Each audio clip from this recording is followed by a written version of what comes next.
The Galactic Council chambers gleamed with bioluminescent walls, a monument to the collective achievements of 17 species. All except one. Kirsten stood before the assembled delegates, her hands clenched at her sides. Behind her, Alexander maintained his diplomatic composure, though she could sense the fury radiating from him. They were the last human representatives in this sector of space. The motion has been carried, Ambassador Thelex announced, his triple-jointed appendages gesturing with what passed for satisfaction among the Zenthari. Humanity's membership in the Galactic Council is hereby revoked. Your species has 30 solar cycles to evacuate all territories beyond your home system. You're making a mistake, Kirsten said, her voice steady despite the chaos this would unleash. We built half the infrastructure you rely on.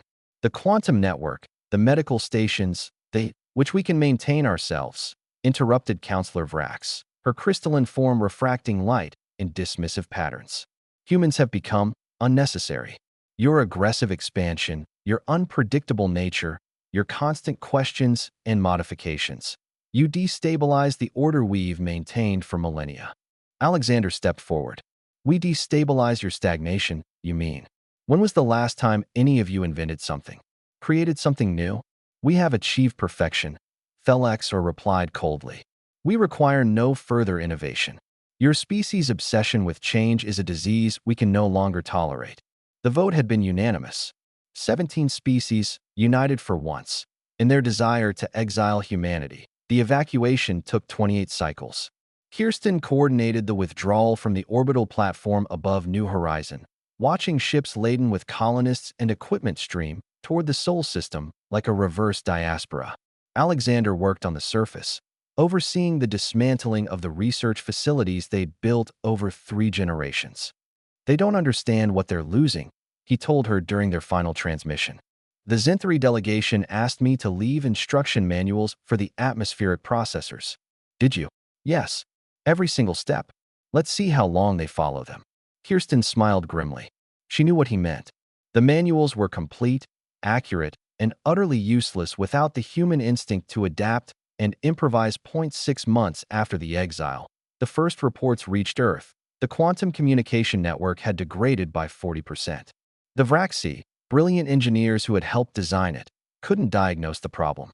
They followed the maintenance protocols perfectly, but the system continued to deteriorate. What they didn't understand was that humans had never followed those protocols exactly. They'd adjusted, tweaked, and optimized constantly based on real-time conditions. The network wasn't meant to be maintained. It was meant to be evolved. Kirsten read the intelligence reports in her new office at Earth Central Command.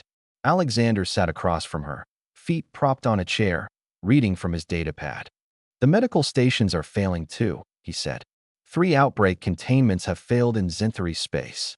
They're asking for our epidemiological databases, which we've provided, Kirsten replied, along with the diagnostic tools and treatment protocols. But not the doctors. No, not the doctors. The humans had been exceptional physicians, not because of their technology, but because of their intuition. They saw patterns, made connections, broke rules when rules needed breaking. Medicine was an art as much as a science, and the Council species had forgotten that art existed. A year into the exile, the Galactic Council convened an emergency session. Kirsten and Alexander watched the broadcast from Earth. The chamber that had been so pristine now showed signs of neglect. Flickering lights, stuttering hollow displays, and an unmistakable air of desperation. The Jumpgate network has collapsed in sectors 7 through 12, Thelex announced, his confidence from a year ago completely evaporated. Trade has decreased by 60%. Our economic models predict complete systemic failure within 2 cycles. The humans built those gates to be maintained dynamically, Counselor Vrax added, her crystalline form dimmer than before. Our engineers report that the gates require constant, creative problem-solving, a phrase that appears nowhere in the technical documentation. Alexander laughed bitterly. Because you can't document intuition.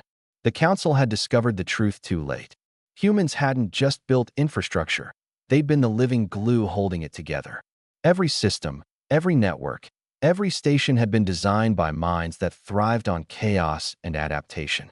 The other species, for all their intelligence and advancement, had optimized themselves into evolutionary dead ends. They could follow instructions perfectly. They could maintain what existed flawlessly, as long as nothing unexpected happened. But the universe was nothing but unexpected. The formal apology arrived 2 months later. Ambassador Thelexor appeared on the screen, his proud posture replaced by something resembling humility. The Galactic Council wishes to extend an invitation for humanity to return. We acknowledge that we may have been hasty in our decision. Kirsten and Alexander exchanged glances. They'd spent the last year rebuilding humanity's presence in the Sol system, consolidating their strength, advancing their technology without the burden of council regulations.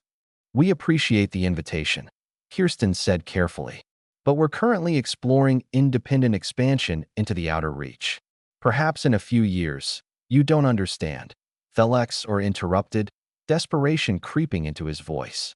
The Meridian Station's life support is failing. The Zenthari homeworld's orbital platforms are experiencing cascade failures.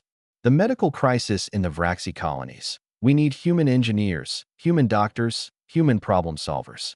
We need humanity. Alexander leaned forward. What you need is what you call the disease. Our chaos, our unpredictability, our refusal to accept that anything is ever truly finished or perfect. Yes, Thelexor admitted quietly. Kirsten looked at Alexander, then back at the screen. We'll send aid teams. Humanitarian missions only, for now. But humanity won't be rejoining the council. Not as it was. What are your terms? No terms. No councils. No votes on whether we're too disruptive. We'll help because it's the right thing to do, but we're done asking permission to be human. The transmission ended. Alexander walked to the window, looking out at the orbital shipyards where human vessels were being constructed, new designs, bold and innovative, unfettered by council restrictions. They pushed us out, he said. Kirsten joined him at the window and discovered that their perfect civilization was built on a foundation of human imperfection. Think they'll learn? She smiled. Probably not. But we did. We learned we never needed them as much as they needed us. Outside, the first of the aid ships launched toward council space, carrying the engineers and doctors and problem solvers who would save a civilization that had tried to discard them.